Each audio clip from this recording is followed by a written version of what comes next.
उठाना चाहिए। हे अर्जुन, स्पष्ट है शास्त्रों में, तुम क्या करने जा रहे हो? ब्रह्मबंधु न हंतव्य, ब्राह्मण का वध नहीं किया जाता।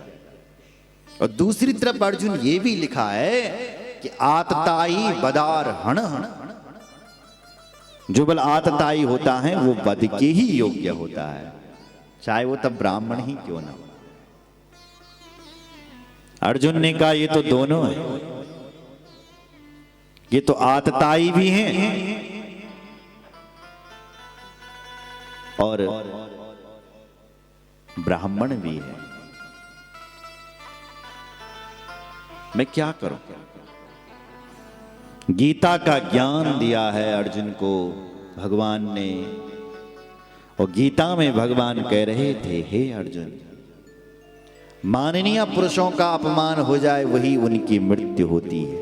संभावितस्या कीर्ति मरणादति विच्यते। गीता में कहते हैं प्रभु कि हे अर्जुन, माननीय पुरुषों का अपमान ही उनकी मृत्यु है। कोई बहुत बड़ा नामी व्यक्ति है, उससे अपराध हो गया है, तो उसको अपमानित कर दो, वही उसकी मृत्यु के समान अपमान हो जाता है। इसलिए अर्जुन, मैंने बता दिया, अर्जुन को सूत्र याद आ गया। अश्वत्थामा को धक्का मार करके घर से निकाल दिया, उसके मस्तिष्क से मणि ले ली, क्योंकि मणि थी उसके पास, वो मणि छीन ली और धक्का मार करके निकाल दिया। हाथ नहीं उठाया, वही उसकी मृत्यु के समान वो अपमान हो गया। बपनम द्रविणादानम स्थानानिर्यापण तथा ऐस ही ब्रह्म बंधुना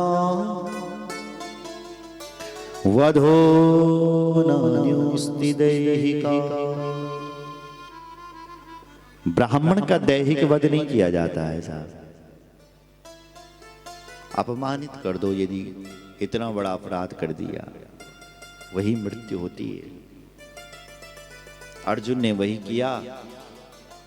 अश्वत्थामा जब अपमानित हुआ तो सोचने लगा, इनका वंश मैं अब फिर नहीं छोड़ूंगा। तो वंश के तो सारे मैंने मार दिए, पांचों के पांचों पुत्र, लेकिन अभी भी एक गर्भ में है इनका जिससे वंश चलेगा। वो कौन है?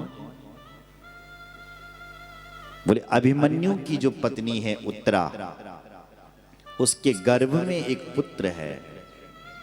अभिमन्यु तो चक्रव्यूह महाभारत में मारा गया, लेकिन गर्भवती होने से वो सती नहीं हो पाई अभिमन्यु की पत्नी, क्योंकि उसके गर्भ में पुत्र था।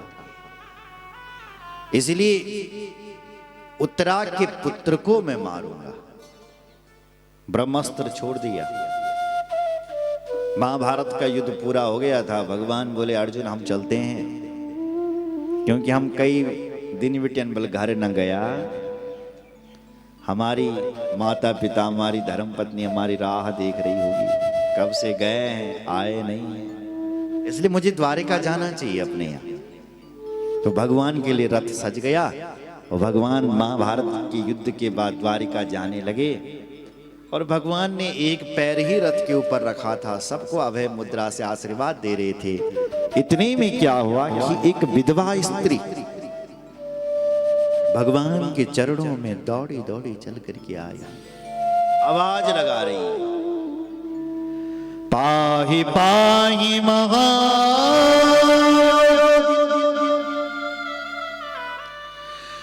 देव देव जगत्पते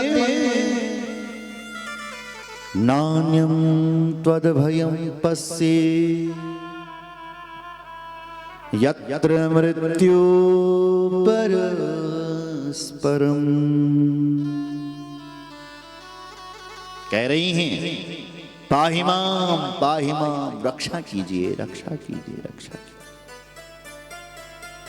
भगवान ने कहा ये कौन आई? चरणों में देखा, ये कौन मेरे चरणों से लिपट गई?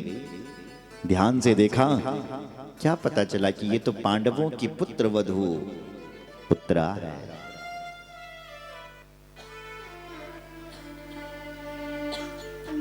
भगवान ने कहा देवी क्या हुआ? उस देवी ने कहा हे महाराज, हे प्रभु, मुझे आपके अतिरिक्त कोई रक्षक यहां नजर नहीं आ रहा है, आप मेरी रक्षा करो।